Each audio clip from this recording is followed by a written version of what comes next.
Welcome to Speak for Yourself from the crib, presented by Hyundai. Jason Whitlock, Marcellus Wiley, on the day before Friday. The weekend's almost here. We can get out in these streets and party and kick it. I'm going to the Lake of the Ozark. No, I'm not. Anyway, got a fantastic show planned for you today. Jim Jackson's going to join us in the next segment. We're going to talk about Clyde Drexler, the latest former NBA star to have a problem with Michael Jordan. Also stick around. In about 25 minutes, we're going to discuss Colin Kaepernick's tweet that seems to be supporting rioting in Minneapolis. We'll get into that. But first, we're going to start with Tom Brady, and we're going to go to Ohio and bring in our friend Eric Mangini, former NFL head coach, former defensive coordinator for the New England Patriots. We're going to start with the new Tampa Bay Buccaneers quarterback, Tom Brady, otherwise known as the GOAT and an 8 handicap golfer. WEEI radio host and former Major League Baseball player Lou Merloni had some interesting comments about the new Tom Brady that we're seeing down in Tampa. We're seeing more of Tom Brady's personality. Take a listen to Lou Merloni, radio host in Boston. I don't think he's a fan of the new Tom Brady. I'm not so sure I like the new Tom Brady. I'm starting to worry about it. You know, he defended him the whole, like, TB12 supplements, and then the video came out. I don't know what it was, Thursday or Friday, and I was like, oh, Jesus. Like, just enough. He doesn't have, like, the personality of Peyton. You know what I mean? He doesn't have the personality of Phil Mickelson, joking around, whatever. I'm not so sure putting himself out there is really a good thing. You can match wits with he's a nice guy, but he's not, like, you know, witty. I don't know. Like, I think he should just concentrate on playing football and let us judge him on his football. Because I'm not so sure it's going to be a good thing. All right, Marcel, let's get us rolling here. Do you agree with Lou Merloni that perhaps Tom Brady shouldn't be putting so much of his personality out there and should just stick to football? No, and you know I don't. Tom Brady should focus in and concentrate on being Tom Brady, which is more than just a Patriot way machine. And that's what Tom Brady has been for 20 years in terms of his personality being suppressed. And finally, you're seeing a guy who has come to the realization that there are other ways up that mountain, other ways to express yourself and still be successful at the game of football. You know how many off seasons Tom Brady has shared stories with other players, lesser players than himself, and hearing how much more fun, more enjoyable their experience is than his. And let's be real, Tom Brady has not won the Super Bowl every single year. So this is not just a marriage of his personality to championship success. Even in failure, he was suppressed. So Tom Brady's looking at this situation like, you know what I've learned from this experience with Bill Belichick and the Patriots? It's been amazing on the football field, but not so much off the field in terms of Tom Brady starting TB12. Let's go back to the first shot fired of Tom Brady losing his parking spot and his VIP status with the team. Him giving money to the team to sign Wes Welker back, and then that didn't happen, and he didn't get the money returned. And then Alex Guerrero, the co-founder, his partner in TB12, limited access. Like, Tom Brady came to a realization that there's another way of doing it outside the Patriot way. So I respect him and his newfound personality, no matter how funny or not funny it may be. Yeah, I don't see this as being any problem at all. I think in that interview as well, the reporter had said, this isn't our Tom Brady. Well, guess what? It's not your Tom Brady anymore. He's no longer a Patriot, and it sounds like a little bit of sour grapes. What's he really done? He went on Howard Stern, so that was a couple hours of his life. He did a TikTok with Giselle. There's 30 minutes. Oh, yeah, he played a charity golf tournament and raised $20 million for COVID relief. What a horrible guy.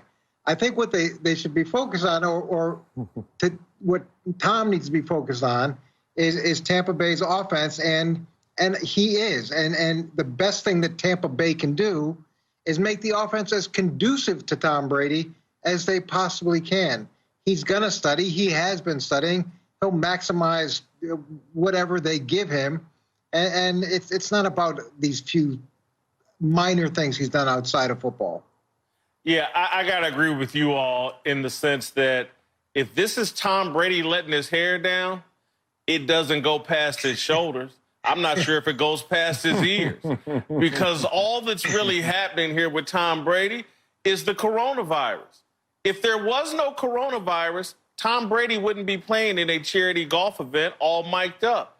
If there was no coronavirus, Tom Brady would be on a football field, all in with his teammates, learning the offense. And yes, he might be slightly different than the Tom Brady in Tampa, but the coronavirus has prevented Tom Brady from being Tom Brady, because on a new team with a new offense and with new teammates, we know where Tom Brady would be at age 43, on a football field, singularly focused on football.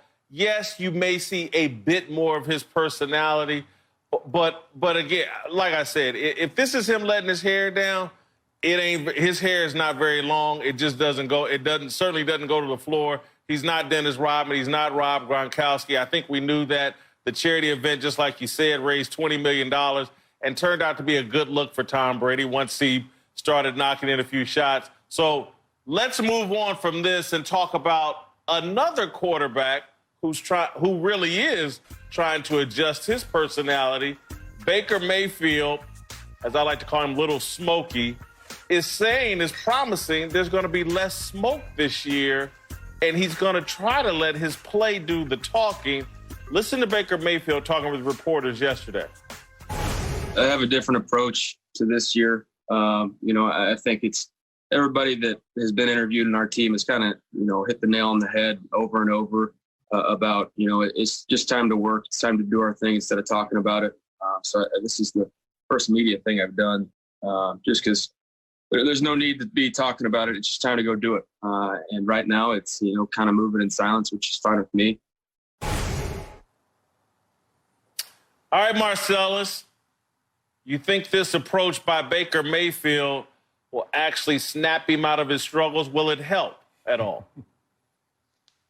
No, it won't help. And it's kind of sad. And I've had teammates like this before where they're going through their psychosis for public display. They're talking out loud, trying to convince themselves, but we all are now privy of hearing what's going on, that inner turmoil that's going on between the ears of Baker Mayfield. Sad place to be, for real. And I'm going to tell you why. He's trying to project to us that there's some kind of link between his offseason in terms of talking and what he does in season in terms of production. And that's been a storyline, narrative, myth that's been sold to fans for many, many years. You go out there and say, you know what? This year I'm focused. This year I'm just going to stick to the script. This year I'm just going to follow protocol, do all the right things, and that's going to lead to success during the season. I wish it was that simple. I knew so many fall in line soldiers, war paint, yes, sir, no, sir, great students of the game that were just plain sorry. And I knew some guys who didn't take care of themselves, weren't the best teammate, falling asleep during meetings and go out there and ball till they fall. So what he's not doing, which is dishonest, is introducing the third horse in this race. It's not talking, focus, or just production. It's work, strategic work. Baker Mayfield, I don't care how much you talk or don't talk. Talk about how strategically you're working at your craft to get better. You don't have to be silent to do that, and you don't have to be boisterous to do that. I think he lost sight of what was most important, which was that third horse, work. And now everyone's just going to think a quieter Baker Mayfield is going to be a better Baker Mayfield at quarterback. Wait for that, because they are not married. What happens on May 28th ain't the same that's going to happen on September 28th, brother. So you can fool a lot of people out there with this one, but I just hope that you're doing the most important thing, which is just work right now. I think you're being a little bit hard on him, Marcellus. And to me, you can't work on your weaknesses until you acknowledge that you have weaknesses. And one of the things that we've seen with him, or at least it looks like we're seeing with him, is some maturity. And Rodney Harrison told me years ago, the league has a way of humbling you. And we've all seen those great young players that come in that don't understand what work looks like, that thinks they can do what they did in college, and that's good enough. But they go through this humbling process, they go through this learning process, and the league teaches them what that work looks like if you really want to be successful. And the good players are the ones that understand okay, this is how I have to adjust my game. And there are those guys that are so talented they never have to adjust their game. And there are those guys that are just company guys, and that's how they survive a long time. But the truly great players and the players that develop are the ones that understand, okay, I have weaknesses, I need to work on weaknesses, and none of those things are going to be solved by talking about them. They're going to be solved by acknowledging them and then putting a plan in place to try to overcome them. Yeah, I agree with Eric Mangini. I actually like this move by Baker Mayfield. Will it help? Who knows? Is it the right thing to do? Yes, I think without question it's the right thing to do. And I say that because I think what Baker Mayfield is doing that's unstated here is that the entire Cleveland Browns team, Jarvis Landry, Odell Beckham Jr., the critical foundational players for the Cleveland Browns, I think, have made a pact. We went into last season, too much noise around us, too many little distractions.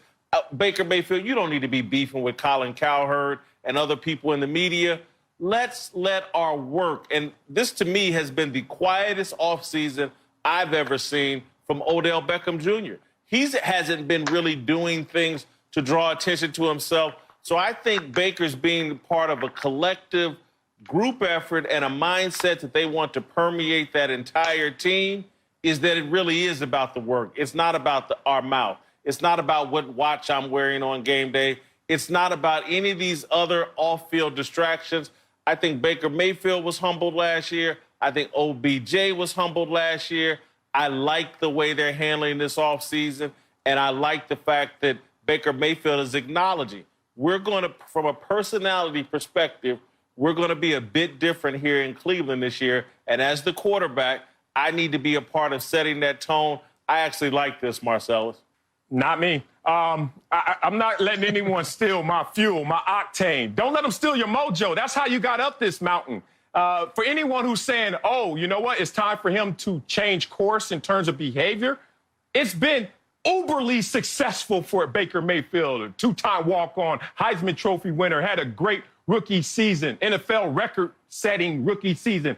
And then finally he realizes in competition, sometimes you lose. Finally, he realizes sometimes they hit back. Oh, these are grown men who have honed their craft to a level where I need to adjust. But what you need to adjust in is the specific strategic surgery on the field. You don't have to change how you walk around in the offseason. Do you? And it's funny, he's letting them steal what made Baker Mayfield have that underdog mentality, that special juice. So now he's just going to fall in line. Sounds good to me. But I remember hearing some of the war stories of Deion Sanders and Jerry Rice, and at times there would be a little bit of a beef within the team of how to approach a game as a personality. And Deion told Jerry, like, look, Jerry, you do it your way, and I'm going to do it my way because my way has been successful. I just think that Baker Mayfield needs to be honest. They hit back, and they hit you hard last year. And now you need to hit back harder next year. But this whole going back to the drawing board and your essence, it sounds good to investors and ticket holders. But to a guy who's been on that field before, you better stick to your script. Marcellus is the only guy on May 28, 2020, who would in any way put Baker Mayfield in the same sentence with Jerry Rice and Deion Sanders. You just saw it here on Speak for Yourself. You. We're going to keep rolling. Jim Jackson's just around the corner. Clyde Drexler took a shot at Michael Jordan. Is Clyde just bitter, or does he have a point? We'll get into that with Jim Jackson from his crib. Speak for Yourself from the crib, presented by Hyundai. More after this. Welcome back to Speak for Yourself from the crib, presented by Hyundai. Jason Whitlock, Marcellus Wiley on a Thursday, the day before Friday. All right, we're going to keep the conversation rolling and move to the NBA and Michael Jordan. More fallout from the Last Dance documentary. We'll bring in Jim Jackson from his crib to talk about it. All right, former Portland Trailblazers star, NBA Hall of Famer, Clyde Drexler. We can add him to the list of people who clearly have a problem with Michael Jordan. Drexler, in an interview, basically called Michael Jordan immature and disrespectful to his former peers and competitors from his playing days. Take a listen to what Drexler had to say about Air Jordan. That's Michael's documentary. Of course, obviously it's going to be from his perspective. And a lot of times guys didn't like each other from other teams. But as you get older, you got to get beyond all of that and show some love and some respect for the people you played with and against. This is a team game. It's not one guy. I mean, you could have 50 points and 40 rebounds, but if you lose, are you less of a player than anybody on the other team? Listen, I think Clyde makes a somewhat legitimate point here that at his age, Michael Jordan should be showing a little bit more respect and affinity for the guys he competed with and against. Marcellus, is Clyde Drexler bitter here, or does he have a point? He has a point, a tremendous point at that. And you don't have to be old. You don't have to be elderly to start to respect and revere the guys you played against, your opponents, your foes. It's called the post-game handshake, damn it. And as soon as the game's over, you realize, oh, let me turn this switch off, shake your hand, and give you your props. Many of the awards that I had out there, whether Walter Jones, Orlando Pace, especially Lincoln Kennedy, we would talk before the game and then give each other hell, them giving me more hell than I gave them in return. And then after it, you could just let that go. And I don't understand why MJ doesn't understand how this works, that dynamic. If MJ, Michael Jordan, would stop punching down so much, if Michael Jordan would lift others and then say, as great as they were, here I am, people would actually have even more love for Michael Jordan. But instead, he likes to diminish all of those around him and then want us to sit there and sum that up and say, oh, you're great. No, you just are better than the diminished parts you just told us about. So I don't understand the mathematics mentally that he's computing right now, but it's actually undermining his greatness. Pump everybody else up. We know who you are. You're one of the two GOATs. One of the two. I like that you threw that in there, Marcellus. And, you know, I don't think it's hate from Clyde's perspective because, one, I got a chance to know Clyde really well this year, last year in the Big Three when he was a commissioner and also a coach. But I had an opportunity to play during this era against a Clyde Drexler and, of course, Michael Jordan. And not at one point can I remember during Clyde's career he was ever pointing to about him. It's about Clyde Drexler. Yes, he wanted to eventually win a championship and went to Houston, was a part of that. But he always carried himself in a professional manner, meaning the team was first. So I understand his comments. Even when in the 92 finals, and I would happen to be coming out of college, it was a draft combine in Chicago. I was at, you know, game one or game two. I think it was game one when Michael Jordan had the 6 3-pointers. Even at that time when the media was trying to pit Michael against Clyde, Clyde kind of stayed out of the fray because he understood that in order for Portland to win, it wasn't about he and Michael Jordan going up again. It was about the Trailblazers trying to do what they needed to do to beat the Bulls. You know, so I respect what he's talking about because I teach my kids, my son, it's not about you. Yes, you can be a dynamic individual within a team structure, but understand something. In order to win and win big, you need those other, 8, 9, 10 players that's right alongside of you to ensure that you have the best opportunity to win. And it's an unfortunate situation because when Michael played, Michael would give credit at times to a lot of different players. When asked whether he was the GOAT, he would always say it wasn't determined by him. He doesn't want to get into that conversation. He kind of brushed it off. But we go into the deep mindset of who Michael Jordan is. He's never going to turn it off. Some guys are just built different, made different. Mike is that type. Once he got away from UNC, that team atmosphere, Mike got into killer mode, and he's been that way ever since he's won those championships. More importantly, ever since he's retired. Well, Jim and Marcellus, I think both of you made great points. And Marcellus, I really like your point in terms of if Michael Jordan would celebrate the people he competed against, it would actually lift Michael even higher. And that's my whole problem with Mike and Isaiah and the Pistons. And this is where I think Isaiah and these guys, when you start calling them an undeserving champion, bad for basketball, well, come on, man. You've just diminished them and really been unfair. And I don't blame the Pistons for really having a strong response to that. I do think Clyde's a bit bitter here. He wouldn't watch the documentary. He wouldn't consent to an interview for the documentary. but I think he has a very legitimate point about Michael Jordan. The things that drove him to greatness as a player, the fact that he couldn't let it go, he held on to grudges, he found ways to convince himself that people were slighting him. That made him the great competitor and basketball player he is today. But now, at 56, 57, 58 years old, the owner of the Charlotte Hornets, as a statesman, this mindset diminishes him. And so when he's sitting back putting together a documentary that is celebration to me of the greatest era of NBA basketball, to me, of any time, the 80s and the 90s, he should have been focused on lifting up a Karl Malone, a Isaiah Thomas, a Charles Barkley, a Clyde Drexler, the people he competed against. One of the knocks on Michael Jordan is like when he won his championships, it was after Michael and Larry and Isaiah had diminished from the 80s and the 90s. He should be celebrating the Reggie Millers and these guys of that era. He just can't seem to do it. He's trapped in a mindset that served him well as an athlete and a competitor, and a mindset that does not serve him well in retirement. It's a really bad look for Michael Jordan. Marcellus, if you got to follow up quickly before we move on.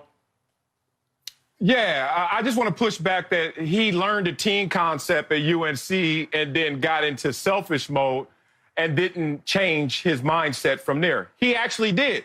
Don't forget those first-round exits 3 years in a row when he didn't have a team around him, and then all of a sudden Pip and Horace Grant come, and they never lose in the first round again, and then they go out there and win their championship. So Michael Jordan knows how to turn it on and off. Let's not get caught up in what he's doing in terms of media manipulation. That said, man, look, he's just stubborn, and I respect it. It's not so much competitive spirit. He's just stubborn right there. It's some liquor store eyes, man. My Uncle Benefield had them. Stubborn dude. But here's a mistake we're making. Michael Jordan showed us who he was, especially at the Hall of Fame speech when he went back and kind of went off on the dude that he got cut for. We're trying to make him into somebody he's not. He's already telling us who he is, okay? I accept who Michael Jordan is. So if he's going to keep, punching down, okay. I'm not trying to make him somebody else he's not, and not asking a question to why he's not going to change. He's already showed us who he is. So I'm going with that. Disagree, Jim. That's 350, 360-pound Jason Whitlock has to go away, has to be made new into somebody else. Michael Jordan, now that he's done playing, he needs to be made into something. Look, man, bitterness and all this anger, it only hurts the person carrying it. All right, we're going to move on very quickly to the NBA season restarting, and a lot of people, or there's already speculation about the new format. What will it mean? What will the quality of play be like? Which leads to the natural question, if they win a championship, whoever that team is, will they have an asterisk by it? Will it be as respected as other championships? Jim Jackson, go first here. You think whoever the champion is of this complicated season, will it be a respected title? Well, it depends on the format and what happens. But in the short term, people tend to look at it that way. Kind of like what happened with the Spurs in 98, 99 during the lockout season. It kind of put an asterisk on it a little bit. But as you push further away from it, it doesn't, because you still have to compete and win. I know it's not perfect, and this year is not going to be perfect because of the pandemic and what happened. But the NBA is trying to salvage what can be, I think, a trial and error situation in regards to maybe reseeding in the future playoff scenario. So, I try to look at different sports as well where we had stoppages. Joe Gibbs with the Washington Redskins had 2 seasons in which there were stoppages, but his teams won a championship, the Super Bowl. But he's still a Hall of Fame coach. They don't talk about that the further you get away from it. So depending on what happens in this format, how they get the teams back online, yeah, people will talk about it from the beginning. But at the end of the day, as you move further away from the conversation, it's still a championship. They're still honoring what San Antonio did in the lockout season. I was there, only 53 games. And LeBron's 2011, 2012, that still counts, and they're not taking that away from them. Yeah, I mean, look, we know how sports fans think. If your team wins it, then it's a legitimate title. And if it's not, then all of a sudden you're going to have a gripe. You're going to have something to say. But for me, I think it is legitimate no matter how you cut it, because the consequences will be universal. They will be applied to all teams, whether it's the shortened season or we go into the playoffs. Hey, we just taking the top 8 in every conference. Let's just roll forward. But the penalty will be affecting all the same. So it's a legitimate title. But I know Laker fans who have the largest fan base will cry the loudest if they don't win the title, because we all, as NBA fans, have muscle memory of the Lakers clicking the longest. Yeah, I know Milwaukee had a better record, but if Milwaukee fails in this new edited format, we kind of look at last year and say, well, they failed last year. But LeBron, an aging superstar who had everything rolling, I think Laker fans would certainly have a gripe. And then you could go to the Clipper fans who are like, hey, we finally started to gel together and we were still right there and we weren't even playing our best basketball. Outside of those 3 teams, maybe Boston will have a gripe. The rest of y'all shut up. Y'all didn't have a chance in hell anyway. But those 4 teams right there, they got something to say about this. Well, I just think if the Clippers, the Lakers, or Bucks win the title, no one will talk about asterisk. It'll be a legitimate title. Anybody else wins the title, and there's going to be like, man, if the season had rolled on like it's supposed to, Boston, y'all wouldn't have won this title. The Houston Rockets, y'all wouldn't have won this title. If it's one of the 3 big 3, the Clippers, Lakers, or Bucks, Giannis, Kawhi, or LeBron, it'll be legitimate, it'll be forgotten. If it's not, because to me, the only team that I think really deals with an asterisk in NBA fans' minds is Hakeem Olajuwon's Houston Rockets, the 2 years Michael Jordan set out. Though that's the only titles I've seen where people kind of diminish it. Oh, Michael wasn't there. And Jim, you're right. LeBron's first title, compromised season. Tim Duncan.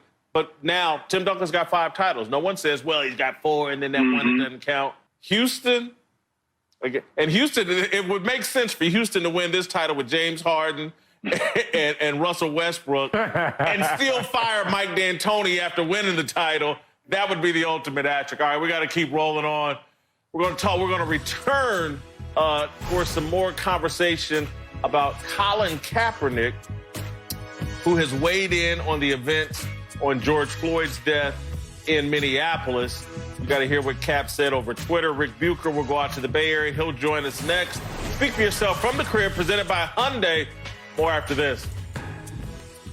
Well, back to Speak for Yourself from the Crib on this Thursday afternoon. Jason Whitlock, Marcellus Wiley.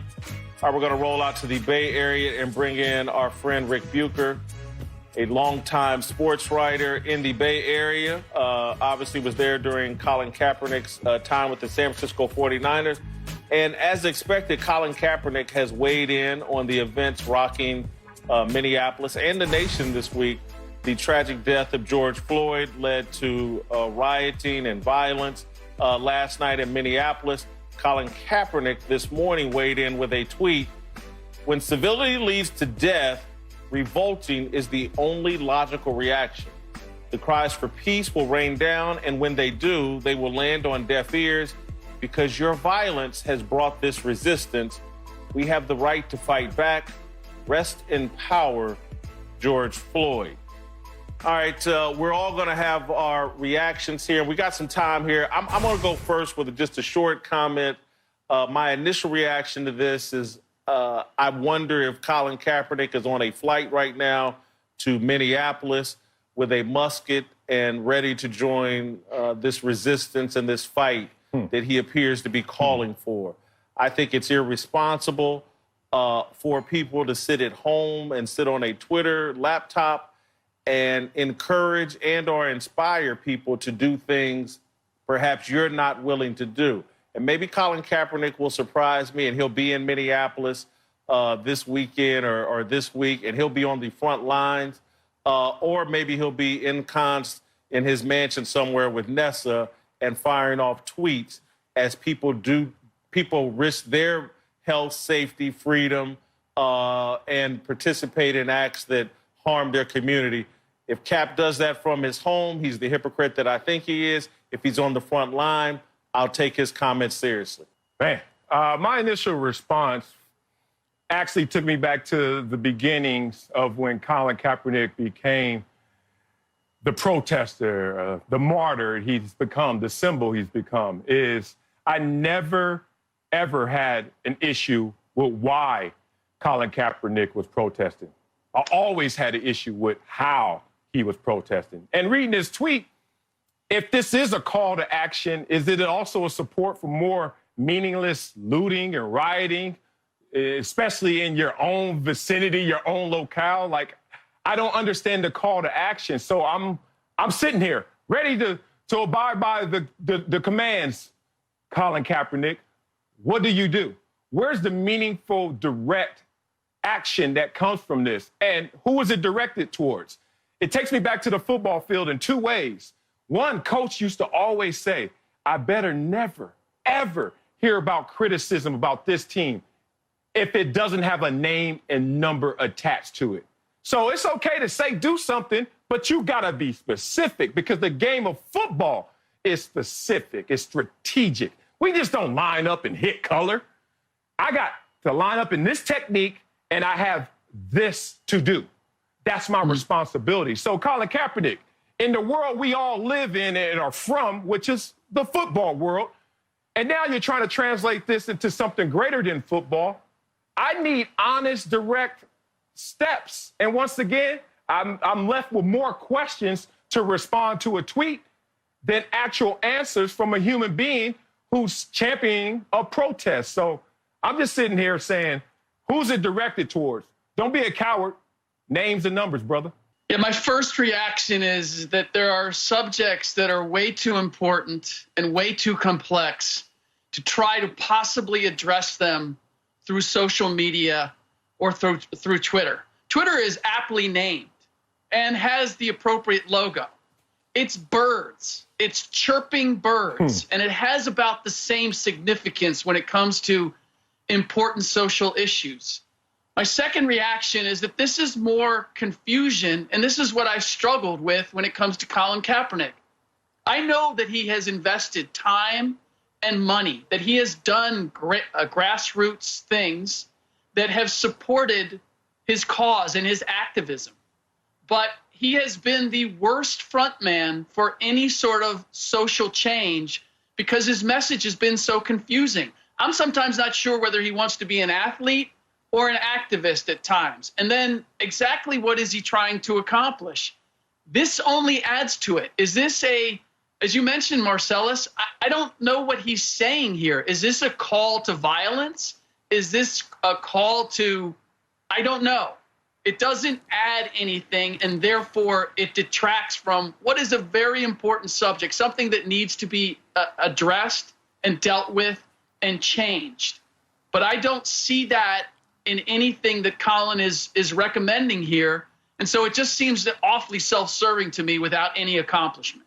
When I look at the people critically impacted in a real way by George Floyd's actions, and then I looked last night to see a lot of people in the crowd who it kind of took me back like, oh, wow, there's a lot of outsiders that seem to be joining this cause, and I'm wondering what their motives are. And I consider Colin Kaepernick an outsider based off zip code, where he was raised, who he was raised by. Has he ever been in a community where the impact of police brutality is really on the front lines? Has he been there in a real way? I'm sure he's visited there like a lot of limousine liberals, but has he ever really been there and seen who's going to be impacted by the actions he seems to be suggesting here?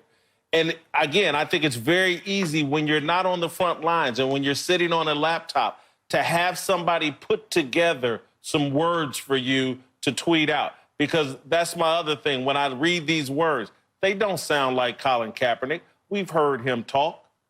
These aren't his words. Someone has helped craft these words for him, and he's been a symbol from the word go.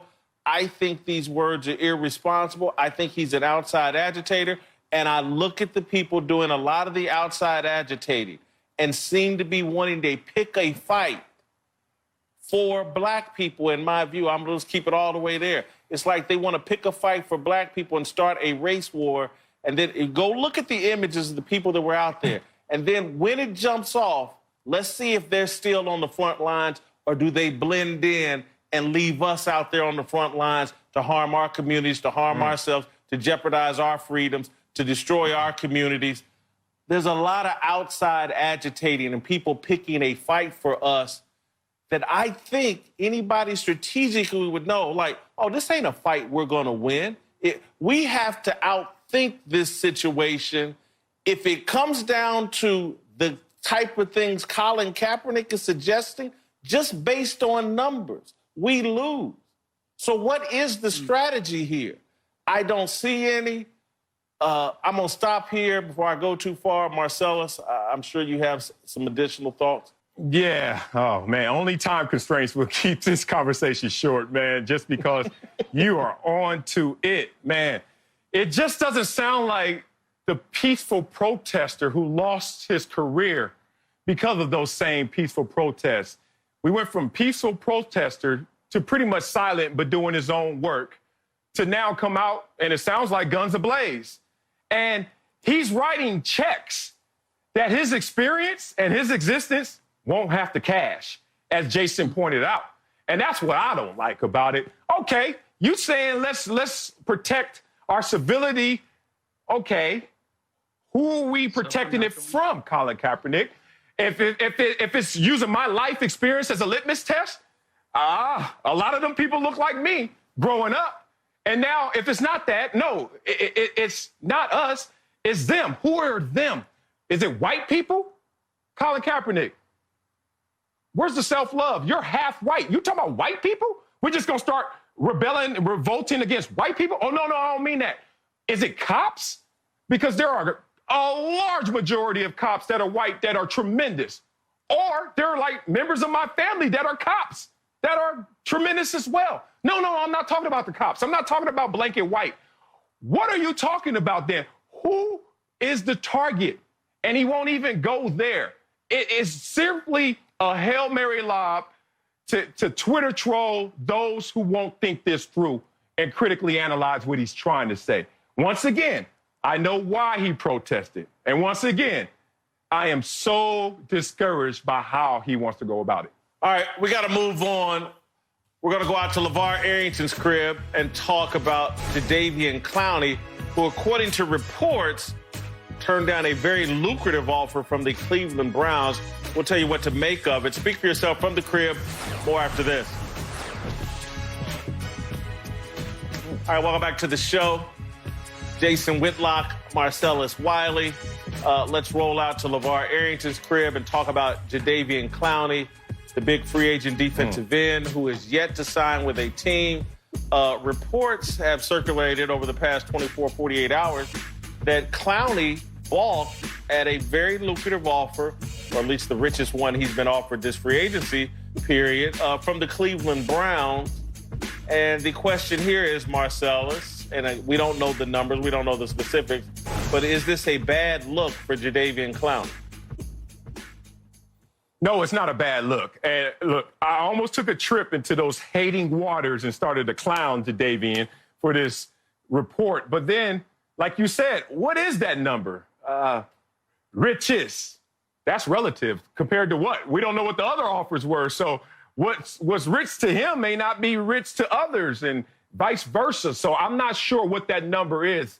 And that said, I still think it's a good look because all he's trying to do is build up his war chest, just get some leverage, just get it out there that somebody really, really wants him. And good for him and his agent to go through that process. It wasn't Cleveland Browns trolling. It was just, hey, man, we need to raise this ceiling. And the Cleveland Browns were serviced to do just that. But the number's not out there, so I can't say it's a bad look. But we're talking high numbers and Jadeveon Clowney in the same sentence today, which is obviously a good thing. Yeah, I don't think it's a bad look either. And listen, we've been having a lot of conversations surrounding quarterbacks. It's a vastly different conversation when you're talking by position. Defensive end is one of the best positions to actually sit and wait and look and hold off. If you go back to Charles Haley sat for years before the Niners came back in '99 and brought him onto a team on a 49ers team, and we all know how that ended. So when you look at a defense end, all money isn't good money. And Jadeveon Clowney isn't getting any younger, right? So when you're looking at what your opportunities may be, he may get a good penny to go to Cleveland, but am I looking at Cleveland as an opportunity to go to a great market and have a possibility of getting far in the playoffs, possibly contending for a Super Bowl? I think we all know the answer to that, even though they have a wealth of talent on their roster right now. So if I'm Jadeveon Clowney, he's in a perfect position to be able to sit back and vet his opportunities a whole lot differently than what we've been saying about guys like a Cam Newton. It's definitely a good look on Jadeveon's part. Yeah, I think it's a bad look for the people that put this story out. Without a number, they've given us no context. They've done the bidding of somebody. I can't figure out where the agenda is. Is it the Cleveland Browns trying to embarrass Jadeveon Clowney? Is it Jadeveon Clowney's agent trying to hype up that, hey, he got offered a rich contract? But to me, the people that put the report out are being used by somebody. The only way this story has context and real value is if there's a number attached to it. Jadeveon Clowney turned down $18 million a year from the Cleveland Browns. That would tell me something, and that would make me draw some conclusions about Jadeveon Clowney. But this story, to me, it's like they're trying to put it out without a number and trying to shame Jadeveon Clowney, and maybe it's the Browns trying to get leverage with him. Maybe it's his agent trying to get leverage with other teams or whatever. But a bad look for Jadeveon Clowney? Nah, it's not.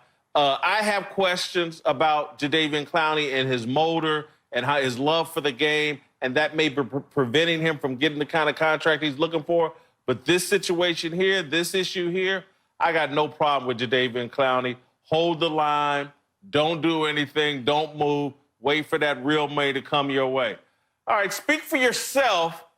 From the crib rolls on. We're going to get out to Uncle Jimmy's crib and get his approval rating and thoughts on Baker Mayfield. Speak for yourself from the crib. More after this.